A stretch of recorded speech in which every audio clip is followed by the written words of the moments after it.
이경화의 두 개의 문.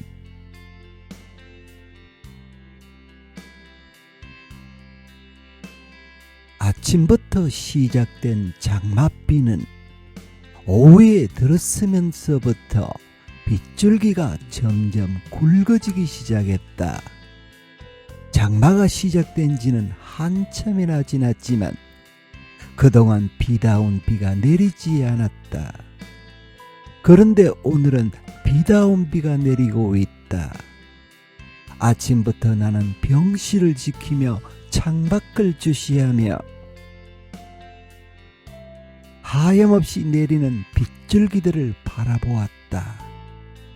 점점 어스름이 깔리기 시작하더니 검은 어둠이 온 대지를 감싸 안았다. 어둠이 온 대지를 감싸듯 내 온몸과 영혼도 감싸는 듯하다. 마음속에 시작된 고통은 온몸으로 퍼져 육신의 고통으로 다가오는 듯하다. 오랫동안 창밖으로 향해 있던 시선을 돌려 병실 침대에 삭정이와 같은 모습으로 누워있는 아버지에게로 향한다. 병실 침대에 누워 잠들어 있는 아버지에게로 시선을 옮기자 나도 모르게 눈시울이 붉어진다. 빗줄기가 창문을 타고 흘러내리듯 눈물이 내 양볼을 타고 흘러내린다. 흘러내리는 눈물을 닦지 않고 그대로 둔 채 아버지에게로 다가간다. 그리고 아버지의 손을 살며시 붙잡는다. 아버지의 손을 붙잡고 있으니 수년 전에 세상을 떠난 어머니의 모습이 눈앞에 아른거린다. 세상을 떠난 어머니도 어쩜 아버지를 많이 기다리고 있을 것이다. 아버지는 인생의 마지막 문을 기다리고 있다. 이미 인생의 마지막 문이 열려 아버지가 들어오기만을 기다리고 있는지 모르지만 아버진 나와의 마지막 약속을 지키기 위해 인생의 마지막 문에 들어서지 않고 악지스럽게 버티고 있는지도 모른다. 악지스럽게 고통을 참아내며 어렵사리 삶을 이어가고 있는 아버지의 모습이 처절하다. 차라리 마음 편히 보내드리고 싶지만 아버지가 그토록 간절하게 바라보며 기대하고 있는 것이 있기에 선뜻 보내드리지 못하고 있다. 나 또한 간절하게 바라보며 기대하고 있는 것이 있기에 아버지를 보내드리지 못하고 있다. 아버지가 기다리고 있는 인생의 마지막 문은 바로 죽음의 문이다. 1년 전 아버진 폐암 말기 판정을 받고 시한부 인생을 살아오고 있다. 지독스런 가난 속에서도 오로지 근면 성실함으로 작은 부를 성취하였던 아버지의 인생은 아들인 내게도 큰 귀감이 되고 있다. 그러나 수십 년 동안 고통 속에서 허우적거리던 아버지에게 작은 위로를 안겨주었던 담배는 돌이킬 수 없는 고통이 되어 돌아왔고 결국 아버지의 목숨까지도 앗아가 버리고 말았다. 아버진 죽음을 묵묵히 받아들였다. 너무나도 태연하게 죽음을 받아들이는 아버지의 모습이 명고스럽게 느껴지기도 했다. 어차피 한 번은 겪어야만 하는 인생의 한 부분이기에 아버지가 편안하게 죽음을 맞이할 수 있도록 해드리는 것 또한 자식으로서의 도리라 생각되지만 아버지에게 아들로서 마지막 선물을 해드리고자 아버지의 죽음을 허용하지 않고 있다. 아버지, 오래오래 사시면서 손자 손녀 품에 안아보셔야 됩니다. 기실 나는 할아버지와 할머니의 얼굴을 단 한 번도 보지 못했다. 그 흔한 사진 한 장 남겨지지 않아 할아버지와 할머니의 얼굴을 알 수가 없다. 아버진 소시적에 부모를 모두 잃고 외롭고 고통스러운 삶을 살아왔다. 어린 시절부터 할아버지와 할머니가 있는 친구들이 무척이나 부러웠다. 그러기에 널먼 훗날 태어날 내 아이들만큼은 할아버지와 할머니의 품에 안길 수 있도록 해주고 싶었다. 그러나 수년 전에 어머니가 교통사고로 세상을 떠나버렸고 이젠 아버지 혼자 남았는데, 그런 아버지도 인생의 마지막 문을 향해 달려가고 있으니 그토록 간절하게 원했던 소망이 물거품이 될까봐 내심 두려울 뿐이다.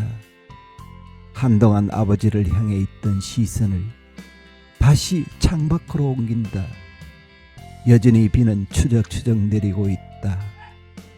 두 눈을 감고 아버지가 조금만 더 삶의 끈을 붙잡고 있기를 간절히 빌어본다. 인생의 마지막 문이 조금만 더 있다 열리기를 간절히 바라고 있다. 하루하루 시간이 너무도 더디 흘러가는 것만 같았다. 머지않아 다가올 새로운 만남을 기다리는 것은 그 어떤 행복보다도 값진 것이었다. 그러나 나는 새로운 만남이 하루속히 다가오기를 기다렸다. 이미 죽음의 늪에 빠져버린 아버지가 너무도 안타까워 새로운 만남이 하루속히 다가오기를 간절히 원했다. 아내와 결혼한 지 6년의 세월이 흘렀지만 그토록 바라던 아이가 생기지 않아 고통스러웠다. 아이를 갖기 위해 온갖 방법을 동원해 보았지만 하늘은 우리에게 아이를 주시지 않았다. 그런데 그토록 바라던 아이를 얻게 되었다. 아내가 병원을 찾아 해임 사실을 알게 되던 바로 전날, 안타깝게도 아버지가 폐암 말기 판정을 받게 되었다. 아버지가 죽을 병에 걸려 살 날이 얼마 남지 않았다는 마음의 고통 속에 빠져 있을 때 찾아든 아이의 해임 소식은 그토록 기다렸던 행복이었지만 겉으로 표현할 수 없다는 것에 대한 안타까움에 나도 모르게 씁쓸한 웃음을 웃고 말았다. 아내와 함께 병원에 입원해 있는 아버지를 찾아갔다. 그리고 아버지 앞에 무릎을 꿇고 아버지의 손을 붙잡고 눈물을 흘리며 어렵사리 입을 열어 말했다. 아버지, 곧 있으면 할아버지 되겠네요. 그토록 바라던 아이가 생겼습니다. 내 말에 아버진 고개를 주워거리면서 눈시울을 붉혔다. 크게 소리라도 지르며 기뻐하지 못하고 속으로만 기뻐하는 아버지의 모습이 너무 안쓰러웠다. 죽음을 향한 두려움, 그리고 새로운 생명을 기다리는 설렘이 아버지의 온몸과 육신을 감싸고 있었다. 한동안 아버지 앞에 무릎을 꿇고 소리 없이 눈물을 흘렸다. 그리고 마음으로 기도했다. 아이가 태어나는 날까지 만이라도 아버지가 죽음을 이겨낼 수 있게 해달라고.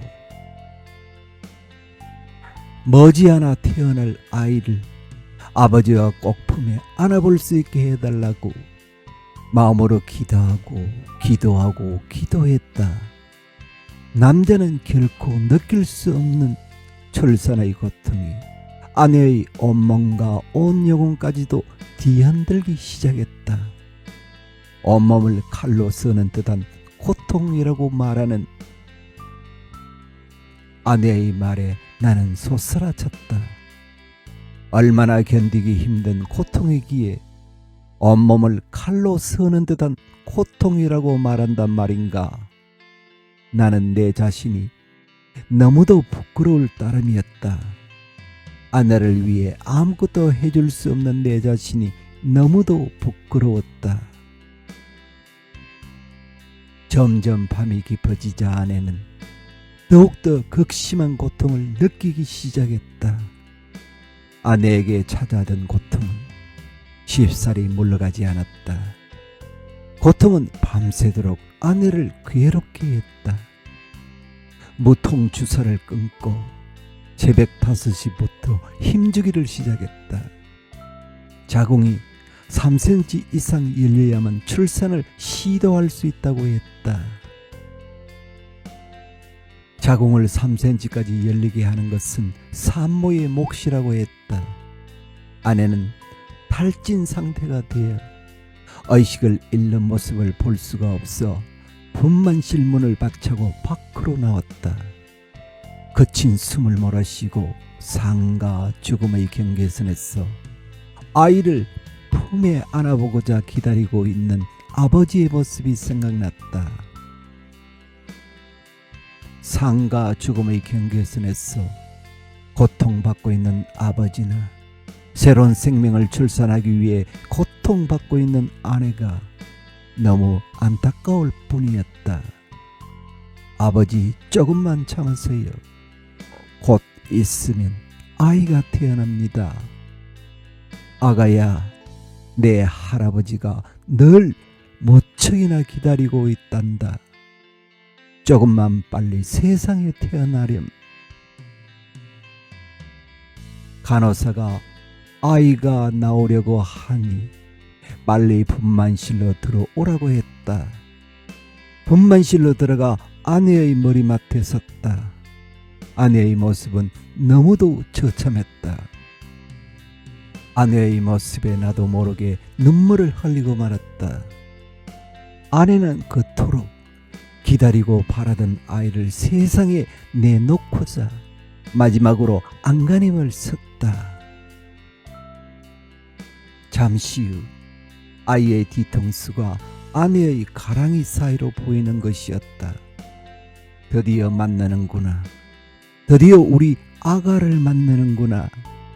머리가 빠져나오자 곧 이어 어깨가 빠져나오고 손이 빠져나오고 두 다리가 빠져나오고 아내의 자궁을 빌어 세상에 태어난 아이의 모습은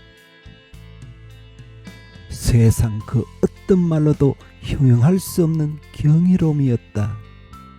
아이가 바구니에 놓여졌다. 울음을 터뜨리는 아이의 모습을 지켜보고 있으니 병실에서 아이를 기다리고 있을 아버지가 생각났다. 탯줄 가위로 아이의 탯줄을 잘랐다. 탯줄을 자르는 순간 인생의 첫 번째 문을 열고 나오는 아이의 모습이 눈앞에 그려졌다. 아이는 너무도 건강했다. 아이는 곧장 신생아실로 옮겨졌다. 잠시 후 아내는 다시 분만실로 옮겨졌다. 분만실에서 아이에게 젖을 물려주었다. 아이는 아내의 젖무덤을 찾아 본능적으로 작은 입을 가져다 댔다. 아내의 젖꼭지를 물고 힘차게 빠는 아이의 모습은 너무도 아름답게 보였다. 어서 빨리 아이를 아버님에게 데려가세요. 아버님이 아이를 기다리시겠어요.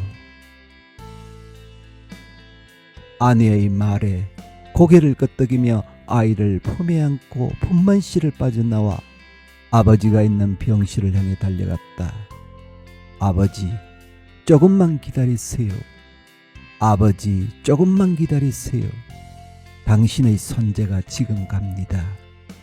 병실에 도착하여 조심스레 병실문을 열고 들었으니 어김없이 아버진 병실 침대에 누워 있었다. 품에 안고 있던 아이를 조심스럽게 아버지의 품에 안겨주었다. 아버진 아이를 품에 안고 한동안 아이를 내려다보며 눈물을 흘렸다. 아이는 벙식거리며 아버지를 향해 해맑은 미소를 건네고 있었다. 그리고 잠시 후 한동안 아이를 내려다보던 아버진 잠을 자는 듯 두 눈을 지그시 감고 숨을 거두었다. 나는 아이를 품에 안고 인생의 마지막 문을 향해 걸어 들어가는 아버지를 바라보며 오랫동안 눈물을 흘렸다. 아이가 열고 나온 인생의 첫 번째 문과 아버지가 열고 들어가는 인생의 마지막 문이 서로 만나는 순간이었다. 세상엔 무수히 많은 문이 존재한다. 눈에 보이는 유형적인 문도 존재하지만 눈에 보이지 않는 무형적인 문도 존재하기 마련이다. 하루에도 수없이 많은 공간을 들락날락 하기 위해 수없이 많은 문을 열고 닫지만 정작 눈에 보이지 않는 문이 존재한다는 것을 우리는 제대로 인식하지 못하고 있는 듯하다. 처음이 있으면 마지막이 있듯 우리네 인생에도 시작이 있었으면 분명히 인생의 마지막이 있음을 우리는 인식을 해야 할 것이다. 아버진 삶과 죽음 사이에서 인생의 마지막 문을 열고 세상을 떠나셨고 그토록 기다렸던 아이는 삶과 죽음 사이에서 인생의 첫 번째 문을 열고 세상에 태어났다. 아버지의 죽음을 통해서 본 인생의 마지막 문과 아이의 출생을 통해서 본 인생의 첫 번째 문은 결코 떼려야 뗄 수 없는 깊은 상관관계를 지니고 있음을 깨닫게 된다. 아버지가 그토록 바라던 아이를 품에 안고 세상을 떠나는 순간 아버지의 죽음과 아이의 삶이 하나가 되어 내 가슴 속에 자리 잡게 되었다. 아버지가 그랬듯 나 역시 언젠가 인생의 마지막 문을 열고 세상을 떠나야 할 때가 분명 다가올 것이다. 그렇다면 아이가 열고 나온 인생의 첫 번째 문 속에는 어떤 것들이 존재하는 것이며 아버지가 열고 들어간 인생의 마지막 문 속에는 과연 어떤 것이 존재하는 것일까?